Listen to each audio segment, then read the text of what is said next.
Hello everyone, welcome to price section Tamil.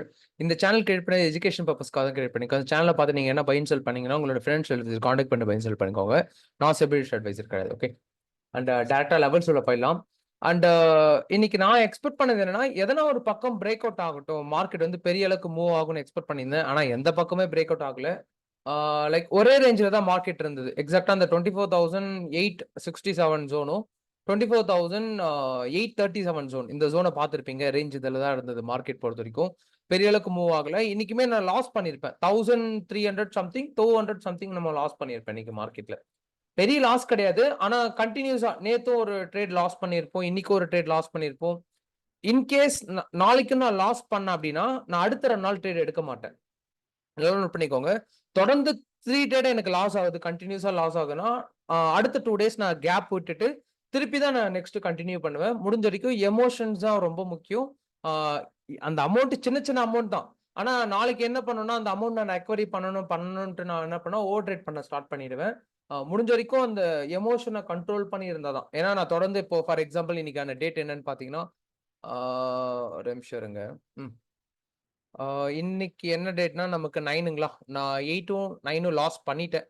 நான் 10th loss பண்ணிட்டேன் அப்படின்னா 11த்தும் 12த்தும் ட்ரேட் எடுக்க மாட்டேன். கேப் விட்டுட்டு திருப்பியும் நான் அடுத்த மண்டே தான் ட்ரேட் எடுப்பேன். ஹோப் நாளைக்கு ப்ராஃபிட் பண்ணணும்னு நினைக்கிறேன். பார்க்கலாம் நாளைக்கு லெவல்ஸ் எப்படி இருக்குன்ட்டு. Okay fine. ஏன்னா உங்களுக்கும் சேம் தான். ஏன்னா கண்டினியூஸா 3 டேஸ் லாஸ் பண்றீங்களா? 2 டேஸ் கேப் விட்டுட்டு லைக் ரிலாக்ஸ் பண்ணிட்டு திருப்பி ட்ரேட் கண்டினியூ பண்ணுங்க. ஏன்னா அதுதான் நமக்கு மார்க்கெட்ல ஓரளவுக்கு எமோஷன ஓரளவுக்கு பேலன்ஸ்டா வச்சுக்கும். முடிஞ்ச வரைக்கும் நீங்களும் அதே ஃபாலோ பண்ணுங்க. கொஞ்சம் கரெக்ட்டா இருக்கும். ஓகே. அண்ட் நீங்க என்ன பண்ணுவீங்க? தொடர்ந்து லாஸ் பண்ணிட்டே இருக்கீங்களா? நீங்க உங்களோட எமோஷன கண்ட்ரோல் பண்ண என்ன பண்றீங்க? அத ரெக்கவரி பண்ண பார்ப்பீங்களா? ட்ரேட கேப் விட்டு எடுப்பீங்களா? அப்படின்றத மறக்காம கமெண்ட் பண்றேங்க. அண்ட் நேத்து லெவல்ஸ் எப்படி இருந்தது? பெருசா ரியாக்ட் ஆயிருக்காது. மார்க்கெட் ரியாக்ட் ஆச்சு.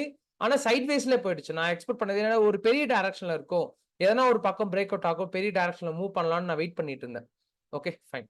நாளைக்கான லெவல்ஸ் பார்க்கலாம். அதுக்கு முன்னாடி மறக்காம சப்ஸ்கிரைப் பண்ணிட்டு பெல் ஐகான் யூஸ் பண்ணிட்டு பாருங்க. அப்பதான் நம்ம போற வீடியோஸ் எல்லாமே ரெகுலரா A to Z அப்டேட்ஸ் கிடைக்கும். உங்களோட ஃப்ரெண்ட்ஸ் அண்ட் ஃபேமிலிக்கு எல்லாருக்குமே ஷேர் பண்ணுங்க. லெவல்ஸ் தெரிஞ்சு எடுப்பாங்க. ஓவர் ட்ரேட் பண்ண மாட்டாங்க. எமோஷன் அவங்க கண்ட்ரோல்குள்ள வச்சுப்பாங்க. மறக்காம இந்த வீடியோக்கு மினிமம் ஒரு 100 லைக்ஸ் 150 லைக்ஸ் கொடுத்து சப்போர்ட் பண்ணுங்க. ஏன்னா டெய்லியுமே ஏன்னா ஒரு ஒர்க் இருந்தாலும் இதுக்குன்னு டைம் ஸ்பெண்ட் பண்ணி வீடியோஸ் கொடுக்குற ஒரு மோட்டிவேஷனா இருக்கும். ரெகுலரா வீடியோஸ் கொடுக்க. Okay fine. இப்போ லெவல்ஸ் நிஃப்டியான லெவல்ஸ் நாளைக்கு சொல்லலாம். ஓகே சேம் தான். இப்போ நம்ம இன்னைக்கு என்னென்ன லெவல்ஸ் பார்த்தோமோ சேம் லெவல்ஸ் தான். நேத்து லெவல்ஸ் பார்த்துருந்தோம் பார்த்தீங்கன்னா, நேத்து யூடியூப் பார்த்தீங்கன்னா சேம் ஜோன் அப்படியே தான் ரியாக்ட் ஆகும். இப்போ ஃபார் எக்ஸாம்பிள் 24,867 இந்த ரேஞ்ச் இப்போ நமக்கு இந்த இடத்துல ஒரு புது ஜோன் இப்போ மார்க் பண்ண வேண்டியது இருக்கு. ஏன்னா இந்த இடத்துல நமக்கு ஒரு ரிஜெக்ஷன் ஜோன் வந்து இப்பதான் ஸ்டார்ட் ஆயிருக்கு. மேபி இந்த இடத்துல நாளைக்குமே நமக்கு ஒரு கன்சால்டேஷன் எடுக்குதுன்னா இது நமக்கு இதுக்கப்புறம் ஜோன் ஆக்ட் ஆகும். இந்த நாளைக்கு புது ஜோன் ஆட் பண்ணிக்கோங்க. 24,883 ஓகே இந்த ரேஞ்ச் ஆட் பண்ணிக்கோங்க. இதுக்கு என்னோட ஒப்பீனியன் இந்த 24,921க்கு மேல மார்க்கெட் போகுதுன்னா தான் கால் ஆப்ஷன் போகணும். ஏன்னா ரிஸ்க் அதிகம். ஏன்னா ஷார்ட்டா எடுத்தீங்கன்னு வச்சுக்கோங்க, உங்களால ஸ்கால்பிங்ல தான் ட்ரேட க்ளோஸ் பண்ண முடியும். இது எடுக்கலாம், தப்புக்கு இல்ல. இப்போ இந்த ரேஞ்ச் பிரேக் அவுட் கொடுத்து இங்க ரீடெஸ்ட் எடுத்து போகணும், இதை நம்ம டார்கெட் செட் பண்ண முடியும். ஸ்கால்பிங் பண்றவங்களும் அதுல ப்ராஃபிட் பண்ண முடியும். ஓகே. அண்ட் நாளைக்கான லோ செட்டப் எடுக்கலாம் அப்படின்னா ஃபார் எக்ஸாம்பிள் இந்த 24,837 பிரேக் அவுட் கொடுக்குதுன்னா இந்த லோ வரைக்கும் வரட்டும். இங்க இருந்து புட் ஆப்ஷன் மேக்ஸிமம் போகாதீங்க. ஏன்னா பையிங் ப்ரெஷர் ஜாஸ்தியா இருக்கு. இங்கவே பாத்தீங்கன்னா பிரேக் அவுட் கொடுத்து ஃபேக் பிரேக் அவுட் கொடுத்து திருப்பி மார்க்கெட் லோ ஆயிருக்கும். அகைன் மொமெண்டம் இந்த இடத்துல இந்த ஜோன் பர்ஃபெக்டா இன்னைக்கான சினாரில ஒர்க் ஆகல.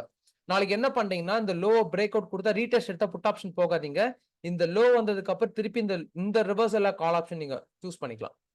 நல்லா நோட் பண்ணிக்கோங்க. இந்த ஹை போயிட்டு சப்போர்ட் எடுச்சுன்னா இங்க கால் ஆப்ஷன். இங்க லோ வந்துட்டு இந்த ரேஞ்ச்ல இருந்து ரிவர்சல் எடுக்குதுன்னா 24,760 இருந்து 771 வந்துக்கு ஒரு 10 பாயிண்ட் தான் டிஃபரெண்டா இருக்கும். ஓகே இந்த ரேஞ்ச் வந்து கால் ஆப்ஷன் சூஸ் பண்ணிக்கோங்க. நிஃப்டில பொறுத்த வரைக்கும் புட் ஆப்ஷன் வேண்டாம், இப்போதைக்கு வேண்டாம். மேபி நான் ட்ரெண்ட் மாறிடுச்சுன்னா சொல்றேன். இன்னொரு முக்கியமான விஷயம், ஃபாரின் இன்வெஸ்டர்ஸ் ஸ்டில் செல்லிங்ல தான் இருக்காங்க. அவங்க வந்து பையிங் இன்னும் டர்ன் ஆகல. மேபி பையிங்ல மாறினாங்கன்னா நான் அடுத்த நாளே யூடியூப்ல நான் கண்டிப்பா அப்டேட் பண்ணுவேன். மறக்காம அது பார்க்கணும்னு நினைச்சீங்கன்னா இப்பவே சப்ஸ்கிரைப் அண்ட் லைக் பண்ணி வச்சுக்கோங்க. சேம் நாளைக்கான லெவல்ஸும் சேம் தான். நான் எக்ஸ்பெக்ட் பண்றது என்னன்னா இன்னைக்கு நான் அந்த ட்ரேட் வந்து ஹோல்ட் பண்ணலாம் தான் பார்த்தேன். இந்த ட்ரேட் நமக்கு ஏன்னா பிடிஎஸ் ட்ரேட் பண்ணக்கூடாது ரூல்ஸ் படி. ஏன்னா ஒரு நாளைக்கு ஒரு ட்ரேட் பண்ணணும். ட்ரேட்ஸ் வந்து லைக் கேரி ஃபார்வர்ட் பண்ணக்கூடாது அப்படின்றது. அதுக்காக தான் நான் ட்ரேட் ஹோல்ட் பண்ணிக்க மாட்டேன், இல்லை ஹோல்ட் பண்ணியிருந்திருப்பேன். இப்போ நாளைக்கான எக்ஸ்பெக்டேஷன் ஜோன் என்ன இந்த 24,000 இப்போ நான் பண்ணிக்கோ 24,008 சாரி 24 வருது, சாரி. 54,183 நல்லா நோட் பண்ணிக்கோங்க. 54,183யும் 54,083 ஜோனுக்குள்ள இருக்குன்னா நமக்கு மேக்ஸிமம் சைட்வேஸ்ல தான் இருக்கும் இந்த ரேஞ்ச். இப்போ இந்த 54,183 கட் பண்ணி கன்சாலிடேஷன் எடுக்குதுன்னா இந்த ஹை வரைக்கும் மார்க்கெட் ஈஸியா மூவ் ஆயிடும். இந்த 54,183 நான் குரூப்ல தான் சொல்லியிருப்பேன். இந்த ஜோன் கட் ஆச்சுன்னா மட்டும் புட் ஆப்ஷன் போங்க, இல்லைன்னா போகாதீங்க, வெயிட் பண்ணுங்கன்னு சொல்லியிருப்பேன். கரெக்டா அந்த ஜோனை கட்டே ஆகல. 54,083ன்ற ஜோனை டச் பண்ணி மார்க்கெட் நல்லா மூவ் ஆச்சு. ஓகே, இந்த ரேஞ்சில பொறுத்த வரைக்கும் சிம்பிள். இப்போ நல்லா நோட் பண்ணிக்கோங்க. இந்த நாளைக்கான ஜோன் 24,409 இந்த resistance zone. Strong support zone பாத்தீங்கன்னா 53,919. இப்போ அந்த 54,083 கட் ஆயிட்டு நமக்கு ஒரு 1 ஹவர் க்ளோஸ்ல பாருங்க. 50 மினிட்ஸ்ல க்ளோஸ் பார்க்காதீங்க. 1 ஹவர்ல க்ளோஸ் ஆயிடுச்சு ரீடெஸ்ட் இருக்குன்னா இங்க இருந்து நமக்கு ஃபால் பாசிபிள். இந்த ரேஞ்ச்ல 54,183 54,083 இந்த ரேஞ்ச் கிட்ட இருக்கு அப்படின்னா நமக்கு இந்த ரேஞ்ச்லயே நமக்கு மார்க்கெட் வந்து சைட்வேஸ் எடுக்கும். இந்த மேபி இதுக்கு மேல போனா நான் மெம்பர்ஷிப்ல லெவல்ஸ் கொடுக்குறேன். அடுத்த சப்போர்ட் எங்க ரீடெஸ்ட் எடுக்கும், எங்க ட்ரேட் எடுக்கலான்ட்டு நான் மெம்பர்ஷிப்ல அப்டேட் கொடுக்குறேன். லெவல்ஸ் நோட் பண்ணிக்கோங்க. நாளைக்கான லெவல்ஸ் க்ரூஷியல் லெவல் 54,409, 54,083, 54,080 சாரி 54,183, 54,083, 53,919. ஓகேங்களா? இதான் நாளைக்கு க்ரூஷியல் ஜோன். ஓகே, பார்த்து சேஃபா ட்ரேட் எடுங்க. ஏன்னா நாளைக்கு மார்க்கெட் பார்க்கலாம். நாளைக்கு ஏதோ ட்ரெண்ட் வைஸ் தான் மார்க்கெட் போக பாசிபிள் இருக்கு. முடிஞ்ச வரைக்கும் கேர்ஃபுல்லா ட்ரேட் எடுங்க. ஓவர் ட்ரேட் பண்ணாதீங்க. லாஸ் ஆயிடுச்சுனாலும் எமோஷனை கண்ட்ரோல் பண்ணி அடுத்த நாள் பார்த்துக்கலாம்னு விட்டீங்கன்னா தான் நம்மளால ட்ரேட்ல சர்வே பண்ண முடியும். அதுக்கப்புறம் தான் ப்ராஃபிட் பண்ணணும். அதுக்கப்புறம் தான் நம்ம ஹியூஜ் ப்ராஃபிட் பண்ண முடியும். ஃபர்ஸ்ட் ஓவர் ட்ரேட் கம்மி பண்ணணும், சர்வே பண்ணணும். அந்த கான்செப்ட் மைண்ட் செட்ல வச்சுக்கோங்க. ஈக்விட்டில எமோஷன்ல கண்ட்ரோல் பண்ண முடியல அப்படின்னா முடிஞ்ச வரைக்கும் F&O ஆஃப் பண்ணிட்டு ஈக்விட்டில இருந்து ஆரம்பிங்க.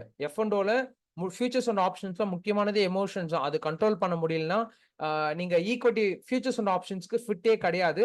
ஏன்னா இது நெகட்டிவா சொல்றேன்னு பார்க்காதீங்க. ஏன்னா உங்களோட கேபிட்டல் ஜீரோ ஆகிறதுக்கு பதிலா நீங்க ஈக்விட்டில சின்ன சின்ன ப்ராஃபிட் மேக் பண்ணலாம். எமோஷன் ஈக்விட்டில ஈஸியா கண்ட்ரோல் ஆகும். F&Oல கண்ட்ரோல் ஆகாது. மேபி இது எத்தனை பேர் எக்ஸ்பீரியன்ஸ் பண்ணிருக்கீங்கன்ட்டு கமெண்ட் பண்ணுங்க. பிகினர்ஸ் அதை பார்த்து தெரிஞ்சுப்பாங்க. ஓகே, அண்ட் எக்ஸ்பீரியன்ஸ் ட்ரேடர்ஸ் உங்களோட ஒப்பீனியன் கமெண்ட் பண்ணிடுங்க. மார்க்கெட் நெக்ஸ்ட் எப்படி மூவ் ஆக பாசிபிள் இருக்குன்ட்டு. ஓகே, நெக்ஸ்ட் அடுத்த அனலைசிஸ் வீடியோல பார்க்கலாம். Thank you for love and support. மறக்காம சப்ஸ்கிரைப், லைக் பட்டன் பண்ணிட்டு பாருங்க. தேங்க்யூ.